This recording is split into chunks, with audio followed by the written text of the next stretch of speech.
News 24, bienvenue à ce point sur l'actualité à tous et à toutes.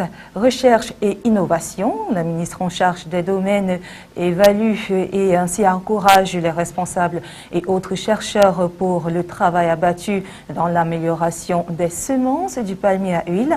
Madeleine Tchouenté a dit de toute cette appréciation au cours de la visite de travail qu'elle a effectuée ce jour au centre spécialisé de recherche sur le palmier à huile de la Dibamba.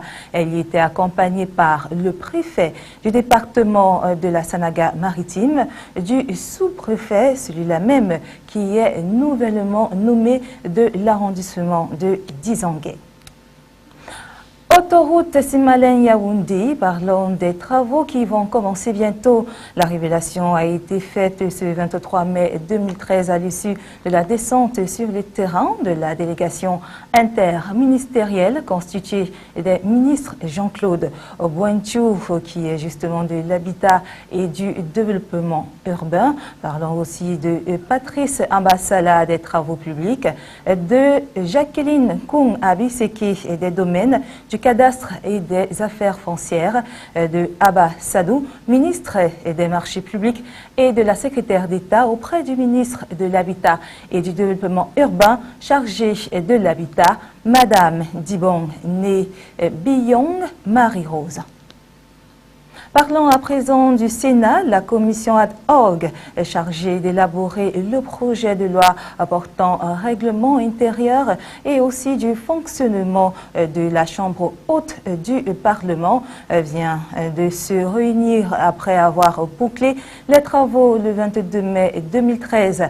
Les 25 membres de la commission Tomatobo-Eyoum ont ainsi, après reformulation et amendement de certains articles des 130 que compte ce document, validé et adopté le rapport des travaux ce 23 mai 2013. En éducation, des prix pour récompenser la bonne tenue des établissements, fruit de la coopération nippo-camerounaise.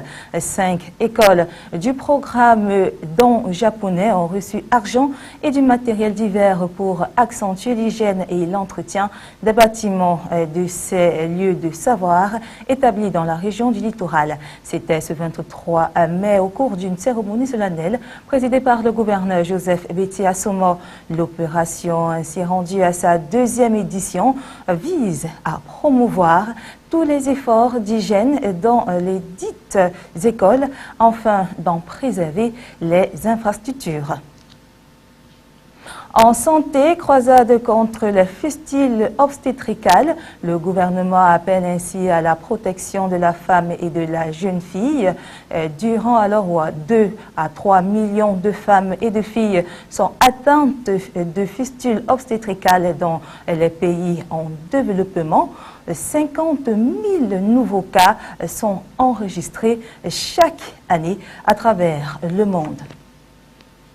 À présent, l'essentiel de la page étrangère avec nos confrères de l'agence France-Presse. Le Niger attaqué par un groupe armé djihadiste. Un double attentat à la voiture piégée a fait une vingtaine de morts dans le nord du pays.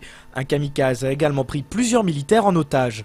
À Arlit, l'une des bombes a explosé sur un site minier du groupe Areva, faisant 1 mort et 14 blessés. Le groupe qui a revendiqué ces attentats affirme avoir voulu viser la France et le Niger à cause de leur engagement au Mali. Les habitants sous le choc dans le quartier londonien de Woolwich, au lendemain de la mort d'un soldat poignardé en pleine rue par 2 hommes au discours d'extrémistes islamistes. Le Premier ministre britannique David Cameron réfléchit à d'éventuelles mesures à prendre pour éviter un autre drame de ce type.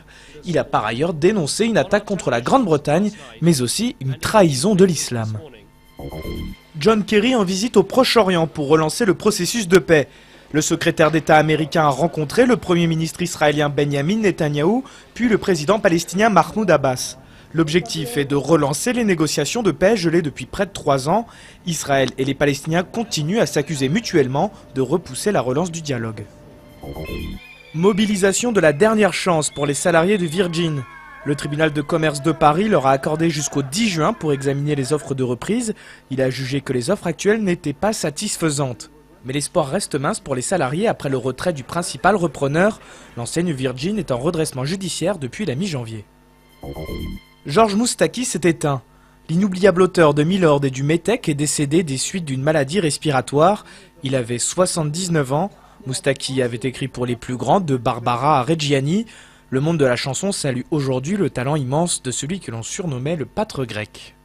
Voilà, c'est la fin de ce flash d'informations. Mais avant, le menu de cette soirée sur ChemNews 24, constitué de la page spéciale sénatoriale où nous vous proposons un entretien avec la sénatrice Ouest-SDF Delphine Châtaigneux et puis une conversation avec l'artiste Djomboulet. Enfin, si vous avez des soucis de santé, suivez tout simplement notre carnet d'adresses des pharmacies et de garde. Merci de rester sur ChemNews 24.